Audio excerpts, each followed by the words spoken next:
عیوب اور نقائص سے منزہ اور پاکیزہ تمام تعریفات اللہ وحدہ لا شریک لہ کے لیے انگنت لا تعداد بے حد و بے شمار دفعہ درود و سلام نبیوں کے امام خاتم النبیین رؤوف الرحیم صلی اللہ علیہ وآلہ وسلم کی ذات مبارکہ پر قابل احترام نوجوان دوستوں اور بزرگوں، پردہ دار اسلامی روحانی ماں اور بہنوں، آج انشاءاللہ الرحمن اس مختصر ملاقات میں آپ احباب کے سامنے 3 ایسے اعمال پیش کرنا چاہتا ہوں جو مجھے اور آپ کو مرنے سے پہلے ہر صورت میں کرنے ہیں۔ اللہ سبحانہ و تعالی بات بیان کرنے کے بعد پہلے مجھے پھر آپ کو اس کے اوپر کما حقہ عمل کرنے کی توفیق عطا فرمائے۔ امام مسلم رحمۃ اللہ علیہ تعالی نے اپنی صحیح مسلم میں حضرت ابو ہریرہ رضی اللہ عنہ سے روایت نقل کی ہے۔ عن ابی ہریرہ رضی اللہ عنہ قال قال رسول اللہ صلی اللہ علیہ وآلہ وسلم، ابو ہریرہ رضی اللہ عنہ کہتے ہیں نبی صلی اللہ علیہ وآلہ وسلم نے فرمایا اذا مات ابن آدم انقطع عمله الا من 3۔ آدم علیہ السلام کا بیٹا یا بیٹی جب فوت ہوتی ہے تو اس کے جتنے بھی اعمال ہوتے ہیں، وہ نمازیں پڑھتا ہے، روزے رکھتا ہے، صدقے کرتا ہے، خیرات کرتا ہے، حج نوافل عمرے کرتا ہے، جو کچھ بھی کرتا ہے، نبی رحمت صلی اللہ علیہ وآلہ وسلم فرماتے ہیں اس کے وہ سارے جو اعمال ہیں وہ ختم ہو جاتے ہیں۔ یہ میرے اور آپ کے دائیں اور بائیں جو فرشتے بیٹھے ہیں، ان کی ڈیوٹی مجھ سے اور آپ سے ختم ہو جاتی ہے، اور ہمارے جو یہ نامہ اعمال ہیں اللہ کے ہاں جمع کروا دیے جاتے ہیں۔ اب ان اعمال میں نہ کوئی نیکی لکھی جاتی ہے، نہ کوئی برائی مٹائی جاتی ہے۔ 3 اعمال ایسے ہیں جو مرنے کے بعد بھی انسان کے نامہ اعمال میں لکھے جاتے ہیں۔ نبی رحمت نور مجسم صلی اللہ علیہ وآلہ وسلم فرماتے ہیں ان 3 چیزوں میں سے پہلی جو چیز ہے صدقۃ جاریہ، صدقہ جاریہ ہے۔ اب میرے اور آپ کے معاشرے میں صدقے کی جو ڈیفینیشن ہے، تعریف ہے، وہ یہ ہے کہ بھائی جو اللہ کے راستے میں 1,00,000 روپیہ خرچ کرتا ہے، 50,000 خرچ کرتا ہے، 1,000 خرچ کرتا ہے، اس کو صدقہ کہتے ہیں۔ جبکہ صدقے کی ڈیفینیشن یہ ہے، اور نبی صلی اللہ علیہ وآلہ وسلم نے صدقے کی تعریف خود فرمائی۔ نبی رحمت صلی اللہ علیہ وسلم نے فرمایا کہ کل معروف صدقہ، ہر نیکی صدقہ ہے، ہر نیکی صدقہ ہے۔ آپ کسی کو پانی پلا دیں آپ کے لیے صدقہ ہے، آپ کسی کو کھجور کا آدھا حصہ کھلا دیں صدقہ ہے۔ امام مسلم رحمۃ اللہ علیہ تعالیٰ نے صحیح مسلم میں روایت نقل کی ہے، نبی رحمت صلی اللہ علیہ وسلم نے فرمایا کہ تم جہنم سے بچو چاہے تم اللہ کے راستے میں آدھی کھجور صدقہ کر کے ہی کیوں نہ بچو۔ تو اگر میں اور آپ 150 کی کھجور لے کر اپنے گھر میں رکھ لیں، ہر روز 1 کھجور کسی نمازی بھائی کو کھلا دیں، اور یہ بتلانے کی ضرورت نہیں ہے کہ یہ میری طرف سے صدقہ ہے، یہ بتلانے کی ضرورت نہیں ہے۔ امام بخاری رحمۃ اللہ علیہ تعالی نے اپنی صحیح بخاری میں جو سب سے پہلی روایت نقل کی، اس کے راوی امیر المؤمنین حضرت عمر بن خطاب رضی اللہ تعالیٰ عنہ ہے۔ نبی رحمت صلی اللہ علیہ وسلم نے فرمایا انما الاعمال بالنیات، اعمال کا دار و مدار جو ہے وہ نیت پر ہے۔ اب بندہ 1,00,000 روپیہ اللہ کے راستے میں خرچ کرے، اس کی نیت کیا ہو، ریاکاری ہو، تو ایسے بندے کا 1,00,000 روپیہ اللہ کے راستے میں صدقہ کرنا کوئی معنی نہیں رکھتا۔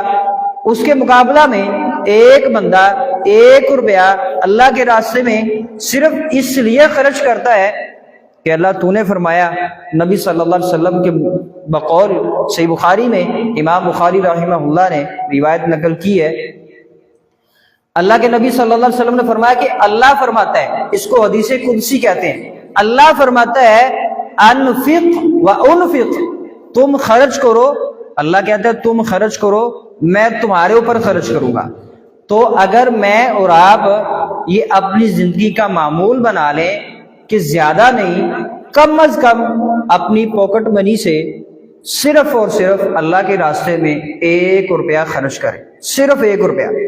اگر ہم 1 روپیہ ہر روز اللہ کے راستے میں خرچ کرتے ہیں تو اگر 30 کا مہینہ ہے تو مہینے میں 30 روپے بنتے ہیں، اگر 31 کا بنتا ہے تو 31، اگر 29 ہے تو 29 روپے۔ اگر میں اور آپ اللہ کے راستے میں ہر روز 1 روپیہ خرچ کرنے کا معمول بنا لیں تو انشاءاللہ الرحمن ہم اس حدیث کے مصداق ٹھہریں گے۔ نبی صلی اللہ علیہ وآلہ وسلم فرماتے ہیں ہر روز 2 فرشتے پہلے آسمان پر آتے ہیں، ایک دعا کرتا ہے اللہ جو تیرے راستے میں خرچ کرتا ہے اس کے مال میں اضافہ فرما، اور دوسرا دعا کرتا ہے اللہ جو تیرے راستے میں خرچ نہیں کرتا اس کے مال کو تباہ و برباد فرما۔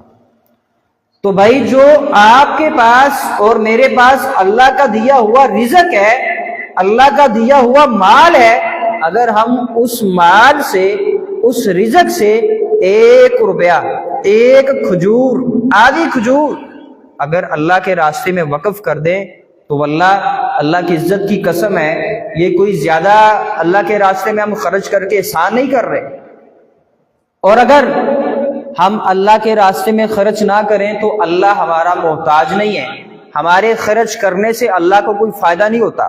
سورہ بنی اسرائیل ہے، 15واں پارہ ہے، اللہ تعالیٰ فرماتا ہے کہ ان احسنتم احسنتم لانفسکم، اگر تم اچھائی کرتے ہو اپنے نفس کے لیے کرتے ہو، اگر تم نماز پڑھتے ہو، صدقہ کرتے ہو، خیرات کرتے ہو، روزے رکھتے ہو، اپنے نفس کے لیے کرتے ہو، اللہ کو اس کا کوئی فائدہ نہیں۔ وَإِنْ أَسَأْتُمْ فَلَهَا، اگر تم اللہ کی نافرمانیوں پر اتر آؤ تو اللہ کو کوئی نقصان نہیں، یہ نقصان بھی تمہارا اپنی ذات ہی کا ہے۔ تو اللہ تعالیٰ میرے اور آپ کے برے اعمال اور اچھے اعمال سے بری الزما ہے۔ اللہ تعالیٰ کو نہ تو ہمارے اچھے اعمال کا فائدہ ہے نہ ہمارے برے اعمال کا اللہ کو نقصان ہے، اس کا فائدہ اور نقصان مجھے اور آپ کو ہے۔ نبی صلی اللہ علیہ وآلہ وسلم نے فرمایا کہ جو بندہ راستے سے تکلیف دہ چیز کو ہٹا دیتا ہے، پتھر پڑا ہے آپ اٹھا کے سائڈ پہ کر دیتے ہیں، کوئی کانٹے دار چیز پڑی آپ اٹھا کے سائڈ پہ کر دیتے ہیں، نبی علیہ السلام فرماتے یہ صدقہ ہے۔ نبی رحمت صلی اللہ علیہ وسلم نے فرمایا کہ جو کسی بھٹکے ہوئے کو راستہ دکھلاتا ہے صدقہ ہے۔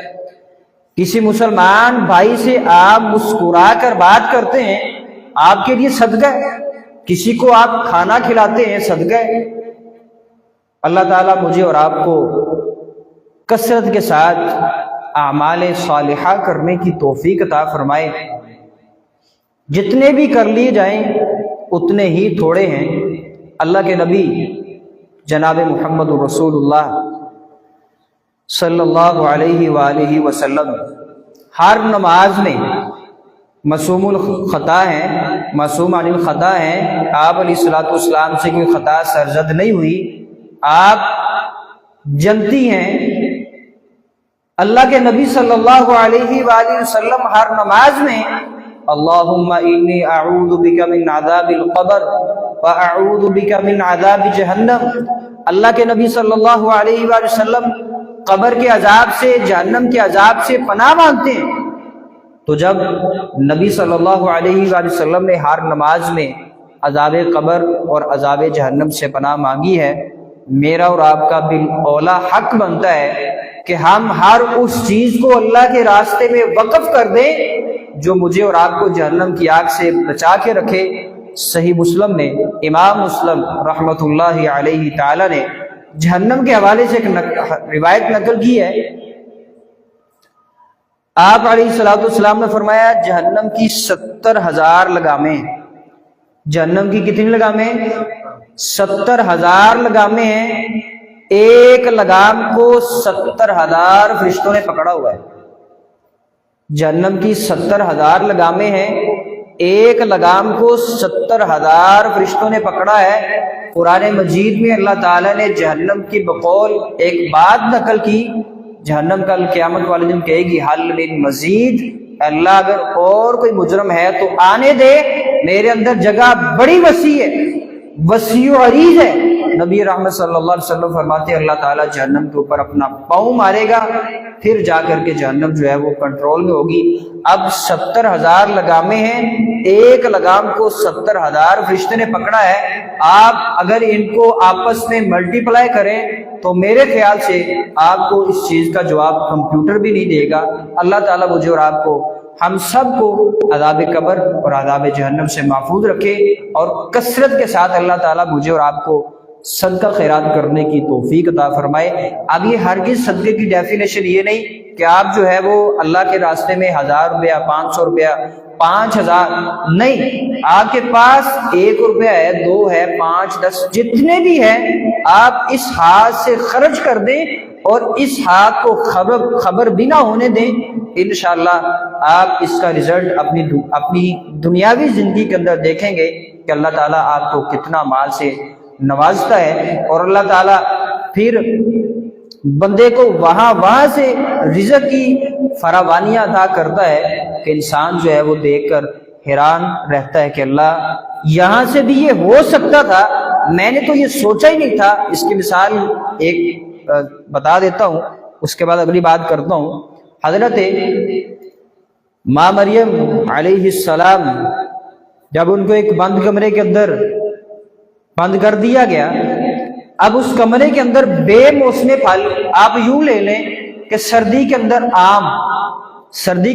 آم یا تربوز، تو جب آپ تربوز سردیوں میں دیکھیں گے آپ حیران ہوں گے کہ بھئی سردیوں کے موسم میں تربوز تو ہوتا نہیں، یہ کہاں سے آیا؟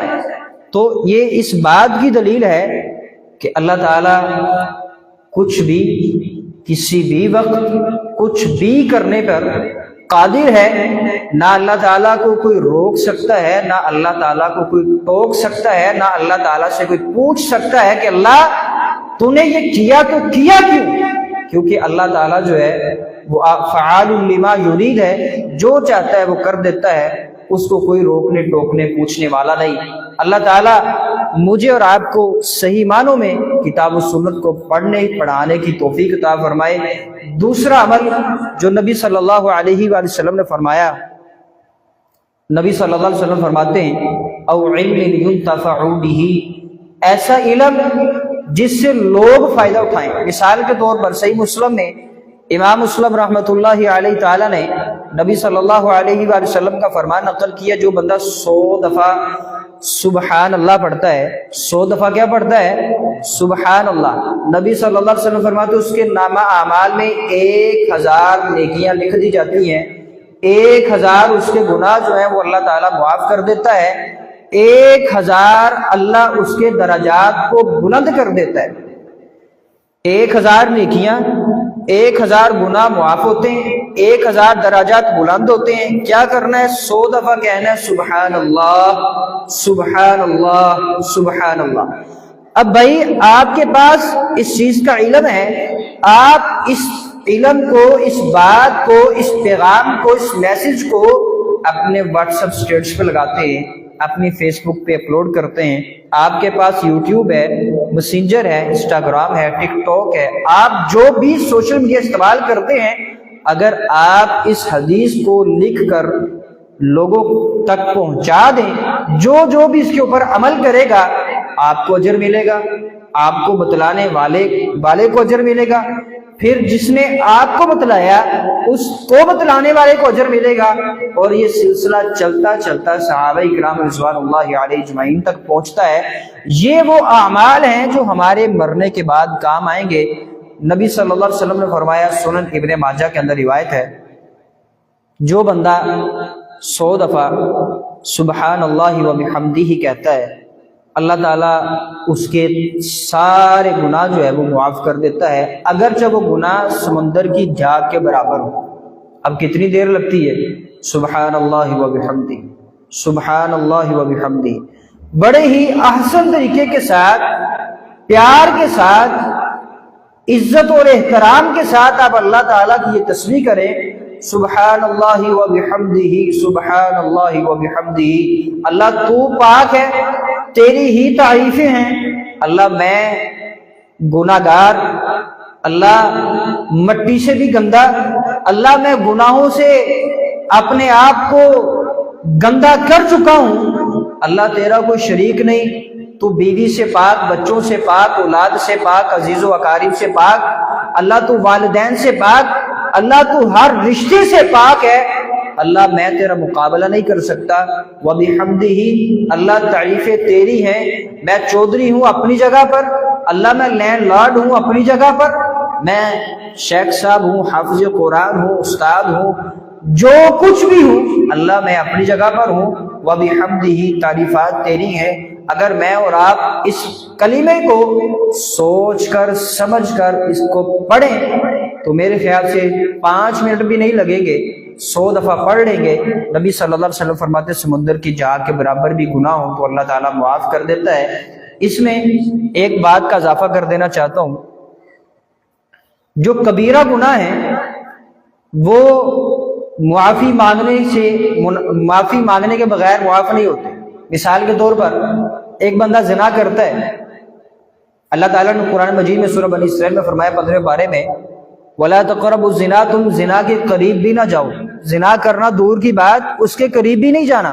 اب اگر کوئی شیطان کے بہکاوے میں آ کر زنا کر دیتا ہے، ہو جاتی ہے غلطی، کر لیا ہے، کوئی معاملہ نہیں، اللہ تعالیٰ کے حضور آئیں، وضو کریں، تو نفل پڑھیں، اللہ تعالیٰ سے پکی سچی توبہ کریں، اللہ تعالیٰ معاف کرنے پر قادر ہے۔ اب وہ اگر بندہ زنا کرنے کے بعد اللہ تعالیٰ سے معافی بھی مانگ لیتا ہے، معافی مانگنے کے بعد پھر زنا کرتا ہے، پھر آ جائے اللہ کے پاس، اللہ معاف کر دے، تیرا بندہ ہوں، غلطی ہو گئی، گناہ ہو گیا۔ اب بندہ جب اللہ تعالیٰ سے بار بار سوری کرتا رہتا ہے، معافی مانگتا رہتا ہے، اللہ تعالیٰ ایسے لوگوں کو پسند کرتا ہے۔ اور اگر مجھ سے آپ سے گناہ نہ ہو، ہم اللہ سے استغفار نہ کریں، تو اللہ تعالیٰ مجھے اور آپ کو مار کر ہماری جگہ ان لوگوں کو لے آئے جو گناہ کرے اور اللہ تعالیٰ سے استغفار کرے۔ استغفار کے فائدے کیا ہیں؟ سورہ نوح ہے، 29واں پارہ ہے، اللہ تعالیٰ نے 4 انعام استغفر اللہ کرنے والوں کے متعلق بیان کیے۔ اللہ تعالیٰ فرماتا ہے فَقُلْتُ اسْتَغْفِرُوا رَبَّكُمْ إِنَّهُ كَانَ غَفَّارًا، تم استغفار کرو، میں تمہارے گناہوں کو معاف کر دوں گا، میں تمہارے گناہوں کو معاف کر دوں گا۔ وَيُرْسِلِ السَّمَاءَ عَلَيْكُمْ مِدْرَارًا، آسمان سے تمہارے اوپر رحمت کی بارش نازل ہوگی، اس بارش سے تمہارے اناج کو، تمہارے غلے کو، تمہارے گھروں کو، تمہارے جانوروں کو، تمہارے کاروبار کو کوئی کسی قسم کا نقصان نہیں ہوگا، بلکہ فصل میں اضافہ ہوگا، جو بنجر زمین ہے وہ زرخیز ہوگی۔ کیوں؟ کیونکہ یہ رحمت کی بارش ہوگی۔ وَيُمْدِدُكُمْ بِأَمْوَالٍ، اللہ تمہیں مال سے نوازے گا۔ جو بندہ کہتا ہے میرے پاس مال نہیں، کثرت کے ساتھ اٹھتے بیٹھتے استغفر اللہ استغفر اللہ استغفر اللہ، چلتے پھرتے اٹھتے بیٹھتے استغفر اللہ پڑھتے رہیں، انشاءاللہ الرحمن اللہ تعالیٰ دولت کی نعمت سے بھی نوازے گا۔ اس کے بعد فرمایا کہ وَبَنِينَ، اللہ تمہیں بیٹوں سے بھی نوازے گا۔ اب جو بے اولاد ہیں، علاج کروا کے تھک چکے ہیں، کوئی ان کو راستہ نظر نہیں آ رہا، اللہ تعالیٰ قرآن مجید میں فرماتے ہیں کہ تم استغفار کرو، میں تمہیں اولاد دوں۔ اور اللہ کی توفیق و رحمت سے میرے پاس ایک بچی پڑھتی تھی، ان کی شادی ہوئی، ان کو نہ اللہ تعالیٰ نے بیٹے دیے نہ بیٹی۔ تو جب میں نے ان کو یہ وظیفہ بتلایا، اور یقیناً یہ میرا اور آپ کا گھڑا ہوا وظیفہ نہیں ہے، یہ وہ کلمہ ہے جو اللہ تعالیٰ نے قرآن مجید میں فرمایا، اور نبی رحمت صلی اللہ علیہ وسلم کے متعلق آتا ہے صحیح حدیث میں، آپ صلی اللہ علیہ وآلہ وسلم دن میں 70 سے زائد دفعہ اللہ سے استغفار کیا کرتے تھے۔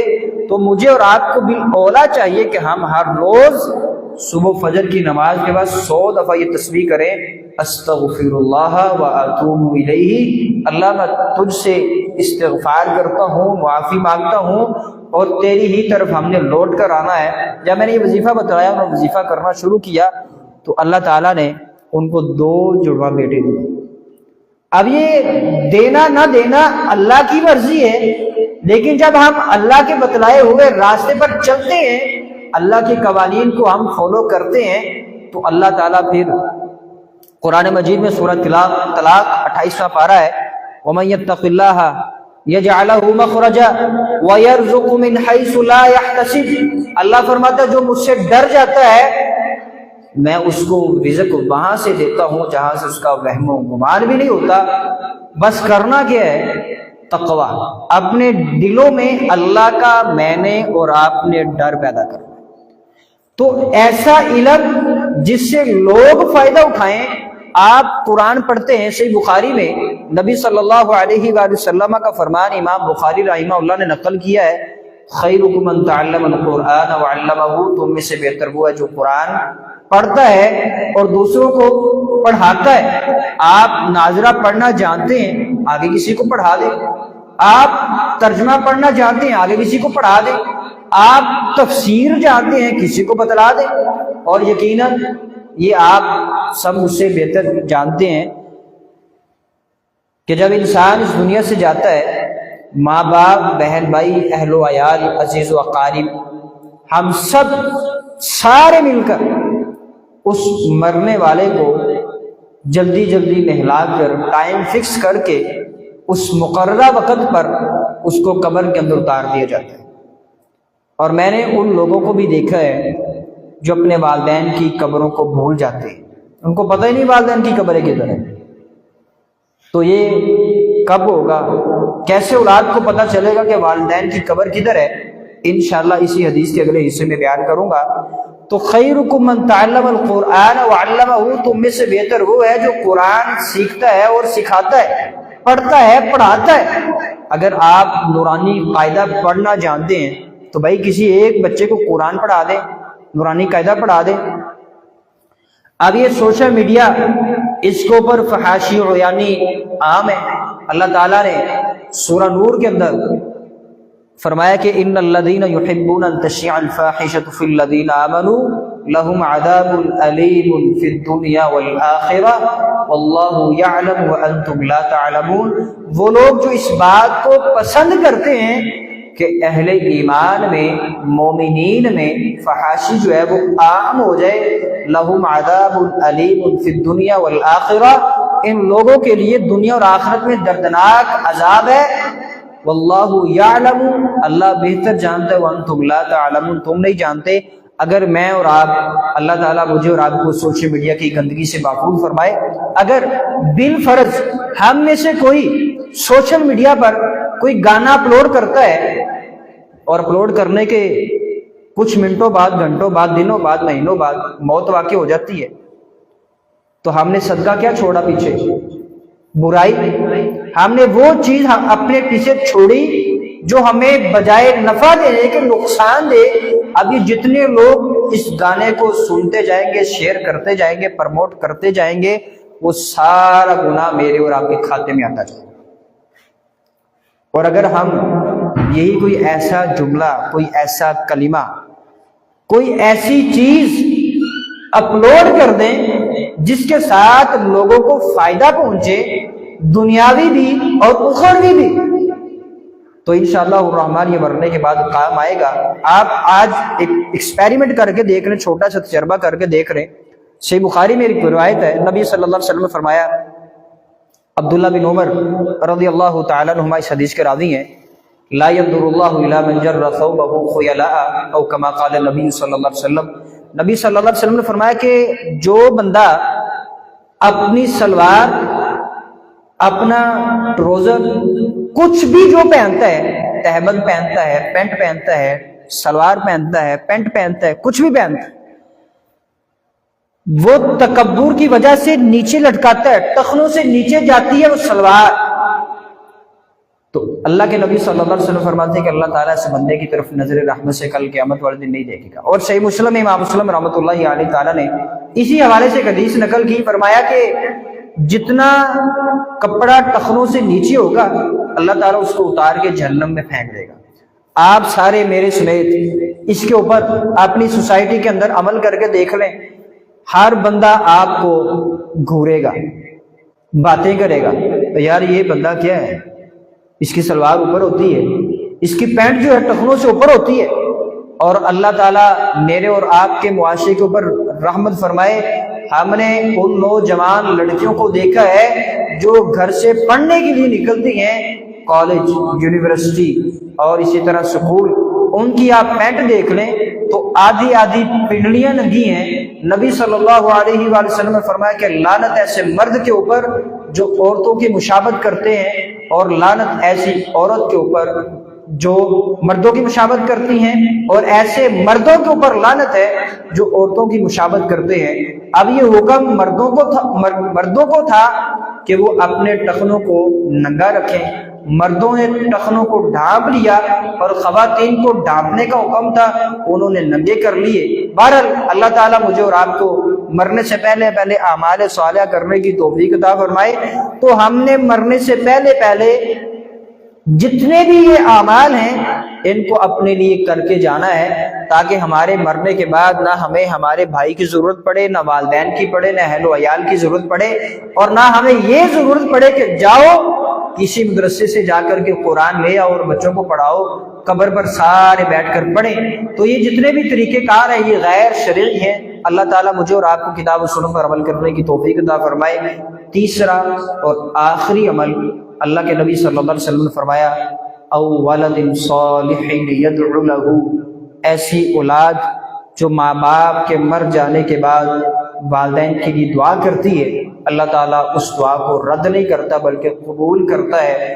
میں نے جب بھی مثال دی تو کوشش ہوتی ہے کہ میں مثال اپنے گھر سے دوں، کیونکہ جو گھر سے دلیل دی جاتی ہے وہ زیادہ معتبر بھی ہوتی ہے، اتھینٹک ہوتی ہے۔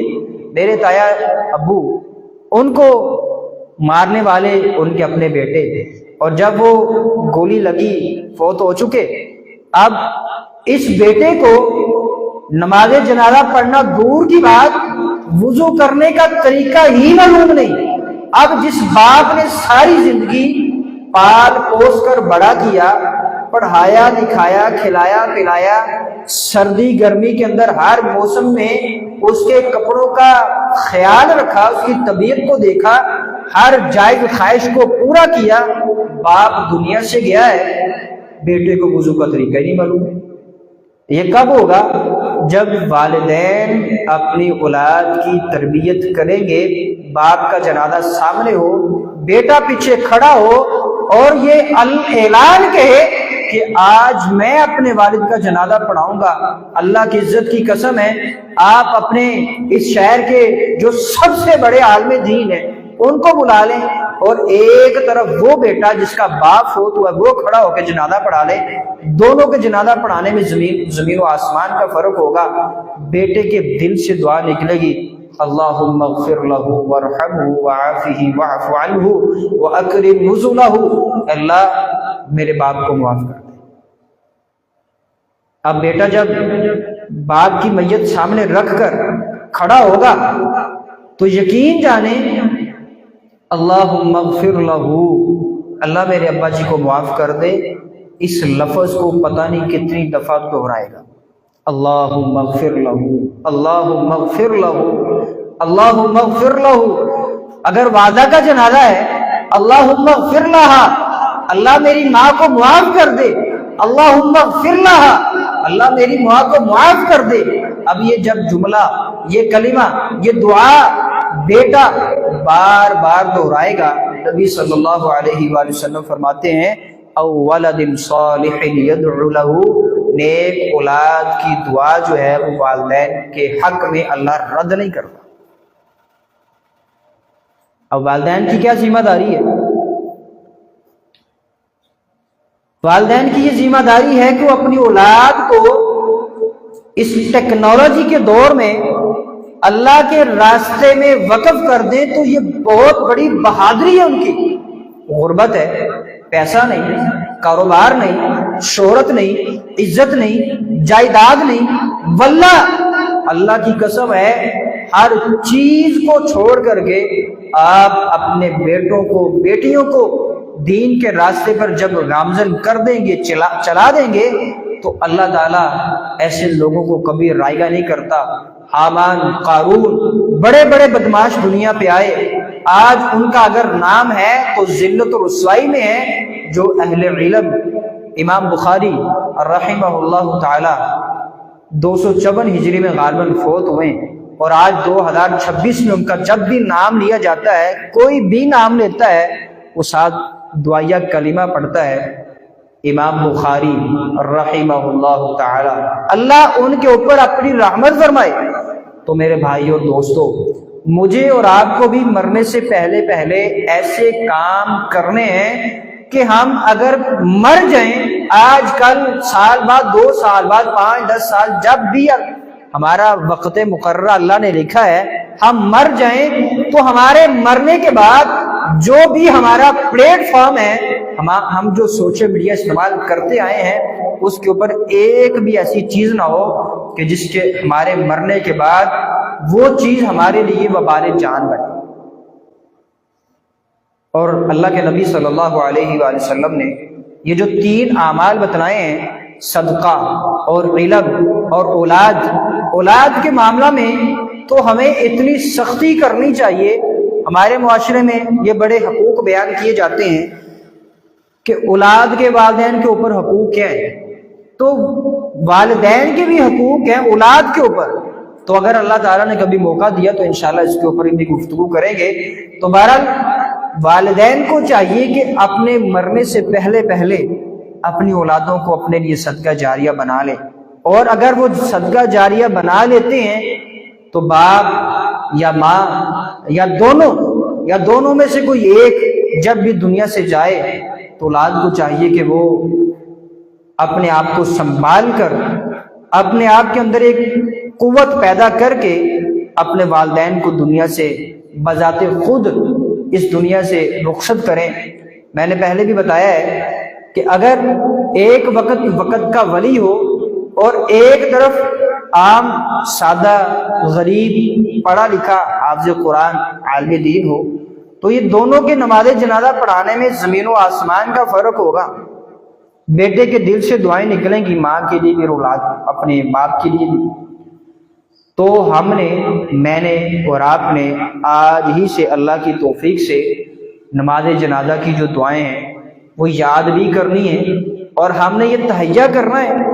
اور یہ بات شاید کسی کے دل پر گراں گزرے کہ اگر میں کہوں کہ ہمیں اپنے والدین کا جنازہ خود پڑھانا ہے، تو اگر گراں گزرتی ہے، آپ کو بات بری لگتی ہے، تو بھائی یہ بات ایکسیپٹ کرنی پڑے گی۔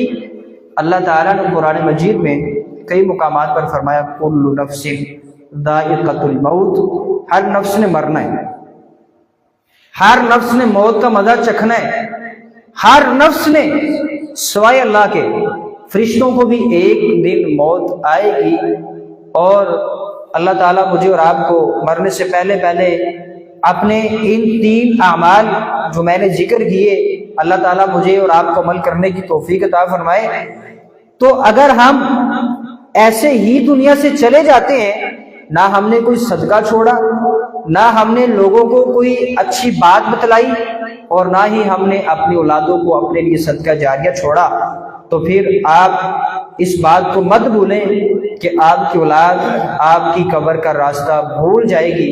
آپ کی اولاد آپ کے مرنے کے بعد آپ کے لیے دعا کرنا بھول جائے گی، کیونکہ آپ نے دنیا میں ان کو سکھلائی ہی نہیں۔ اگر والدین اپنے بچوں کو، یہ جیسے آج کل ٹیکنالوجی کا دور ہے اور ٹک ٹاک، فیس بک، یوٹیوب پر فحاشی عام ہے، اب یہ جن کے بچے اور بچیاں علل اعلان فحاشی عام کرتے ہیں اور والدین کو علم ہوتا ہے، اب یہ ماں باپ کے لیے مرنے کے بعد اولاد وبال جان ہوگی، کیونکہ والدین نے کبھی اولاد کو روکا ٹوکا ہی نہیں۔ اور ایک وہ والدین جو اپنے بچوں کو ہر برائی سے روکتے ہیں، روکتے رہتے ہیں، ڈانٹتے ہیں، ناراض ہوتے ہیں، تو اس صورت میں والدین بری الذمہ ہیں، ان کو کوئی گناہ نہیں ملے گا، ہاں اس ہر عمل کا ثواب ضرور ملے گا جس کی والدین نے اپنی اولاد کی تربیت کی ہے۔